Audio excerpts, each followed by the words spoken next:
Ao vivo de Nova Trento, eu converso com o vereador Genésio Piazza, o vereador Edo, que tem alguns assuntos, alguns deles até bem polêmicos, para tratar conosco no dia de hoje. Vereador, inicialmente, bom dia. Bom dia, Hércules, e bom dia aos ouvintes da Clube. Vereador, entre os vários assuntos que eu tenho para tratar com o senhor nessa manhã, o primeiro assunto seria uma CPI que foi instaurada na Câmara para apurar possíveis irregularidades em algumas obras da Prefeitura aqui de Nova Trento. Como é que está o andamento desta CPI? Bem, Hércules, assim que constituída a CPI, nós nos reunimos e já enviamos o primeiro ofício ao Executivo para que ele envie à CPI documentos que comprovem que as obras que fazem parte da questão da CPI, que comprovem que elas foram executadas na íntegra. E também solicitamos que nos enviasse cópia do cronograma físico-financeiro. Como a lei orgânica do município determina que o Executivo tem 30 dias para nos enviar qualquer resposta, então nós estamos nesse período, aguardando os 30 dias, para que o Executivo envie esses documentos. Ao recebermos os documentos, a comissão se reúne novamente e toma as providências necessárias para dar seguimento à investigação. Recordando o caso, vereador, que obras são essas? São possíveis irregularidades nas ruas Clemente de Monte, no acesso à ponte Ângelo Cipriani, certo, e a rua de Claraíba, poxa, me escapou o nome, Henrique Mesque, justamente. É que é tanta coisa que a gente no momento esquece. Então seriam essas duas ruas? São essas três obras que este vereador fez a vistoria e constatou irregularidades. Então o caminho foi este: constituir uma CPI para que a gente possa averiguar de quem é a responsabilidade pelo fato das obras não terem sido executadas conforme o projeto. Vereador, a CPI tem um prazo de quanto tempo para chegar ao fim? Nós temos 90 dias com possibilidade de prorrogação para mais 30 dias. Quem é que faz parte da CPI, além do senhor? Presidente, então, o vereador Edo, temos o Carlos Orsi como membro e também o Silvio Correia. Então, a CPI continua andando, então. O que a CPI está esperando agora é uma resposta que o Executivo tem 30 dias para dar em relação a alguns questionamentos que vocês já fizeram, é isso? Sim, naturalmente, Hércules, porque a CPI se reuniu, determinou o envio destes questionamentos, solicitou documentos e estamos no aguardo de receber as respostas para que possamos nos reunir e tomar medidas para que continuássemos a investigação. Assim procede. Ou seja, a CPI não é uma comissão que se reúne diariamente ou semanalmente. Nós precisamos ter argumentos, precisamos ter em mãos documentos para que possamos analisar e dar seguimento à investigação. Vereador, um outro assunto saindo dessa questão da CPI, um outro projeto também considerado polêmico, é conhecido projeto de consórcios por parte até do Executivo. O senhor está questionando muito esse projeto na Câmara de Vereadores. Eu gostaria que o senhor desse uma explicação, o que é realmente esse projeto, por que está criando tanta polêmica? Bem, Hércules, na verdade, o que temos na Câmara é um projeto até simples, de origem do Executivo, em que o projeto solicita que a Câmara autorizasse o município a se associar ao consórcio Sim Catarina, ou um consórcio intermunicipal catarinense. No primeiro momento, inclusive, quando eu fiz algumas colocações, a própria presidente da casa me questionou: vereador, mas você fala que o projeto cria cargos. Houve um equívoco ali, porque a maioria, ou talvez com exceção do Edo, que leu o projeto que vem do Executivo é muito simples, ele tem 3 artigos. Mas ele trata do protocolo de intenções deste consórcio.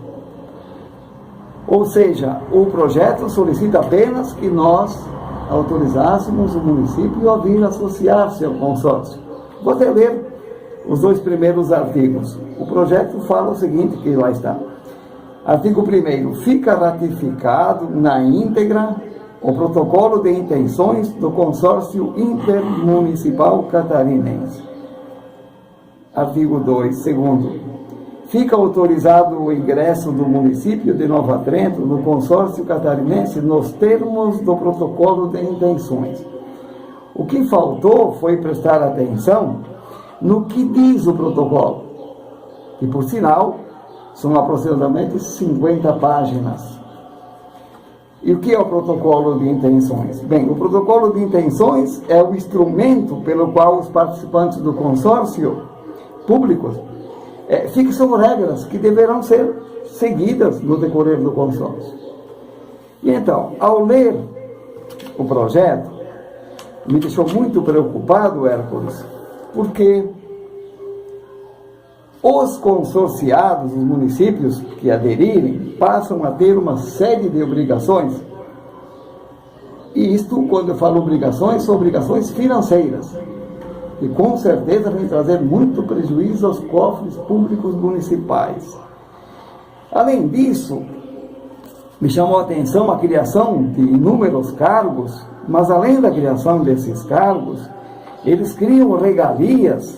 E depois, inclusive eu gostaria que uma hora dessa, você como jornalista, procurasse visitar a Câmara e lesse na íntegra este protocolo de intenções.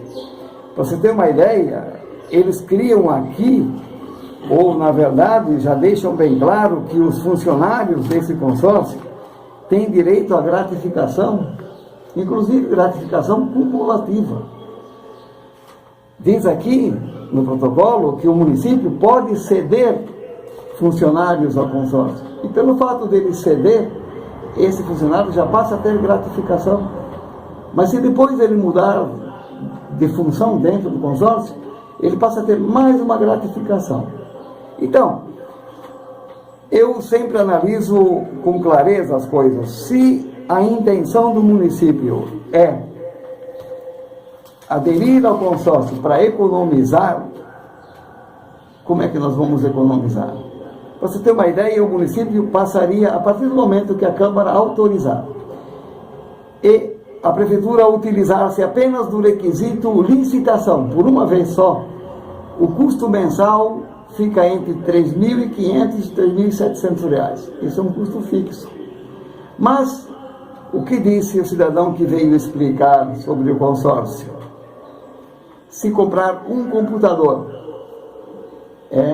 a despesa é dividida entre os consorciados. Mas aqui um computador é uma coisa simbólica, porque no protocolo de intenções, estamos criando no anexo 2 agentes públicos, 169 vagas, 169 cargos, funcionários que vão ocupar essas funções. Para você ter uma ideia, o diretor executivo, ele tem uma remuneração mensal de R$ 8.255. Nós temos uma situação aqui de 50 vagas para analista técnico em gestão de desenvolvimento. Tem um custo mensal, ou seja, tem um valor, o vencimento de cada funcionário desse é de R$ 4.056.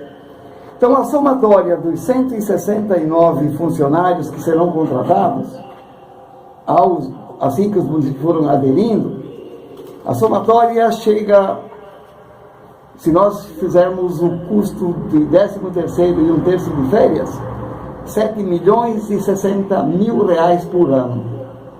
O senhor acha necessário, então, ou não, esse consórcio, pelos números que o senhor está levantando? Por 2 motivos, Hércules. Porque nós estamos aumentando despesa. E em segundo motivo, nós temos um setor de licitações da Prefeitura, que sempre funcionou e funciona. Então, eu questionei ao cidadão que estava explicando sobre o consórcio. Então, significa que se nós aderirmos, nós vamos extinguir o setor de licitações da Prefeitura? Não, não pode, porque nem tudo vai para o consórcio. Então você veja, nós já temos uma equipe que trabalha na licitação, formada por 3, 4 ou 5 funcionários, que tem um custo X, natural, e você vai aderir a mais um consórcio para complementar isto, tendo uma despesa imediata de R$ 3.700 por mês. Mas veja, eu estou falando de R$ 3.700 por mês, se nós fizermos apenas uma licitação por ano, para comprar meia dúzia de pneus, ou quem sabe vamos comprar 50 pneus, 60 pneus, que eu falo do pneu, porque foi o item que ele mais usou como exemplo, que o consórcio conseguiu comprar um pouco mais barato, né? Mas é muito pouco pelo custo que nos traz. Mas quando você fala em 169 funcionários, você não vai falar da compra de um computador. Não é possível, né? Precisamos de uma centena. Depois vai precisar de um automóvel. Depois vamos precisar de um espaço físico. Então, o meu questionamento é este. Diante da acentuada crise econômica, em que os prefeitos, e aqui eu falo do nosso, muitas vezes diz que não é possível ajudar uma pessoa com um exame de R$50 porque não tem dinheiro. O prefeito diz que não dá reajuste aos funcionários há 2 ou 3 anos, eu creio que vamos para 3, porque não há recurso. E de repente você opta em associar-se a um consórcio que vai trazer um custo mensal, no mínimo, a partir do primeiro momento, de R$ 3.700. Você multiplica isso por 12 e dá 40 e tantos mil anos.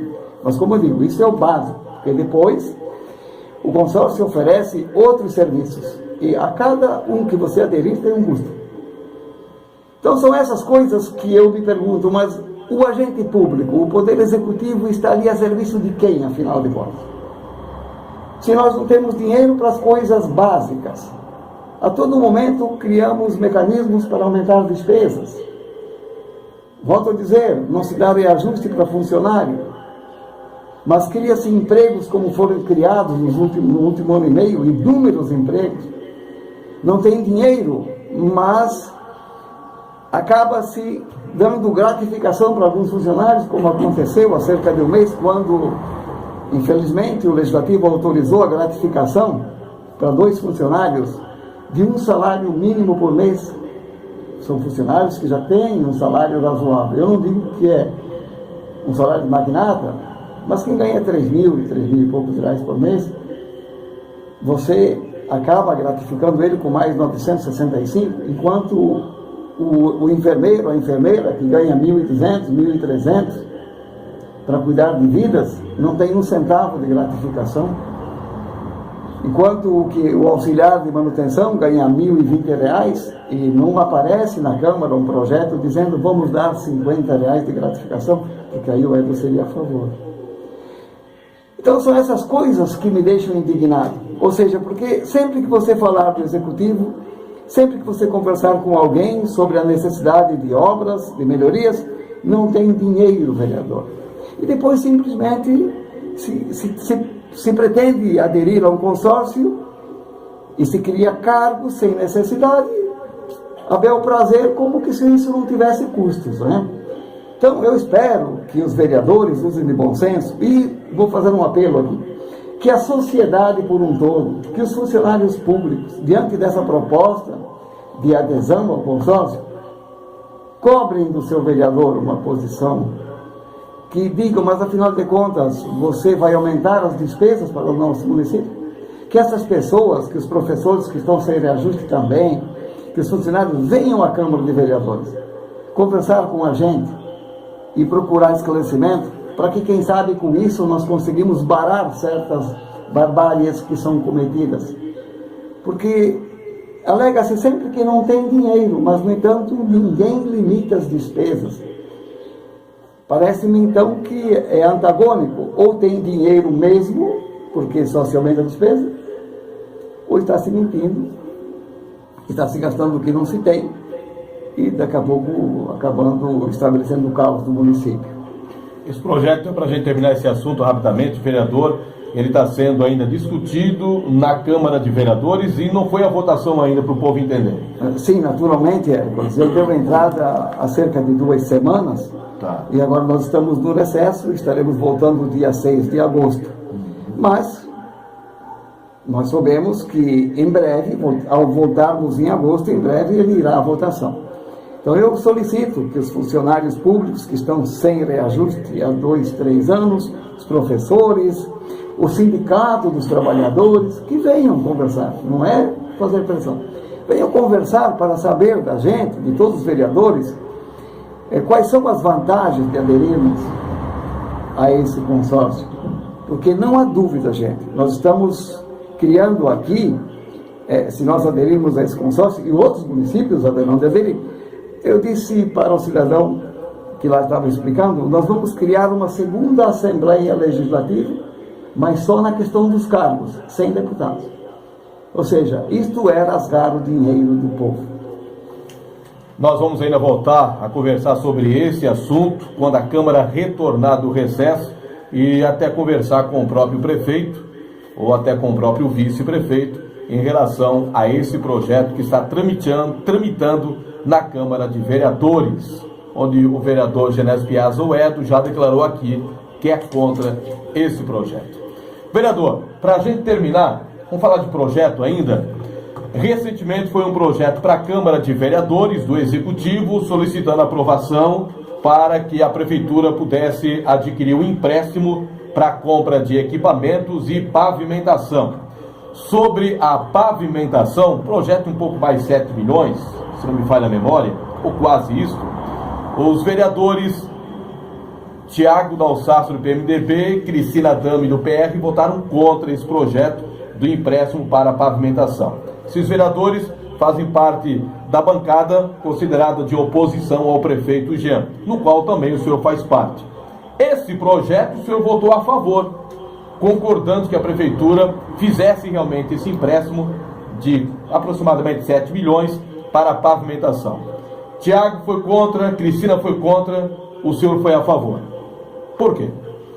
Bem, primeiramente, isso comprova que dentro do nosso grupo há respeito entre nós. Cada um tem suas opiniões.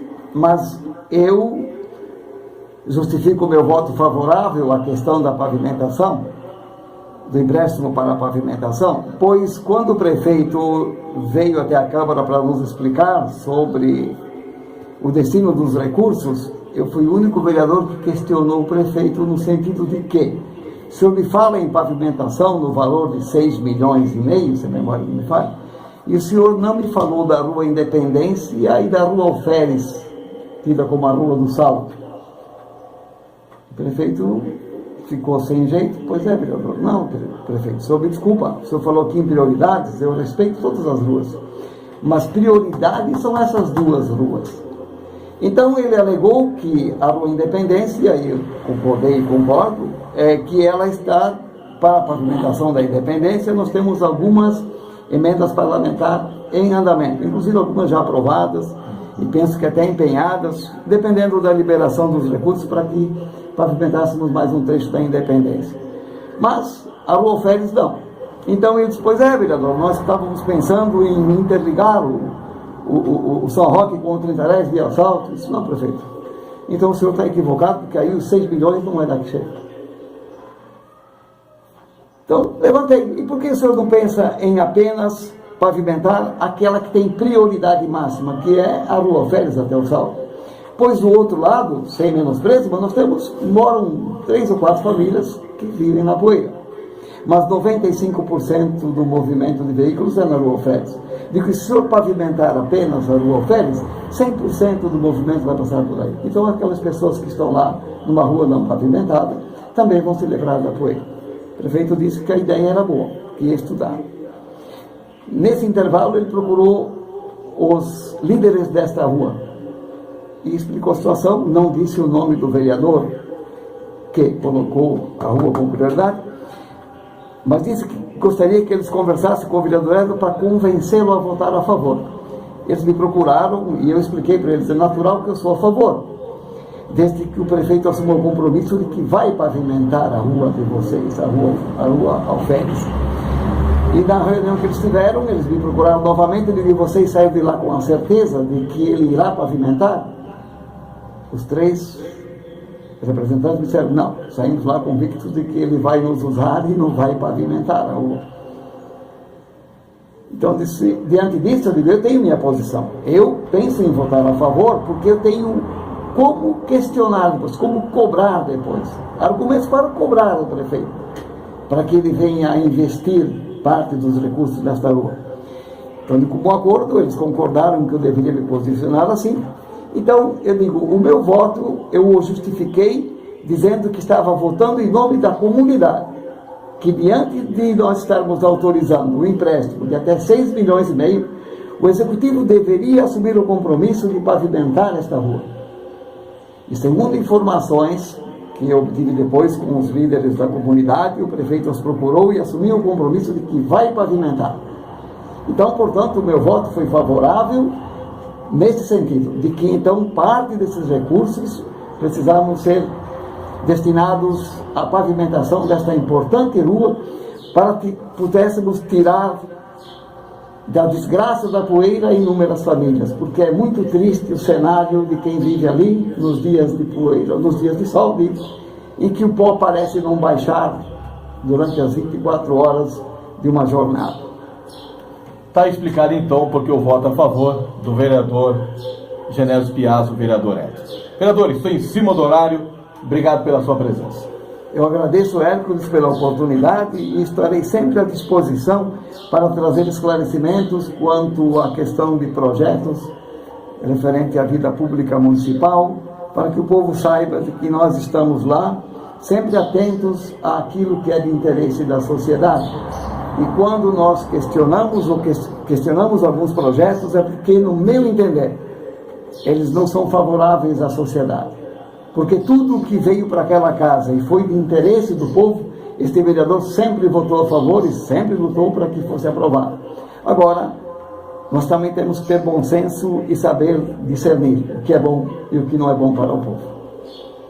Obrigado, vereador. Esse é o vereador Genésio Piazza, o vereador Edo do PMDB, destacando vários assuntos do dia de hoje aqui em nosso noticiário.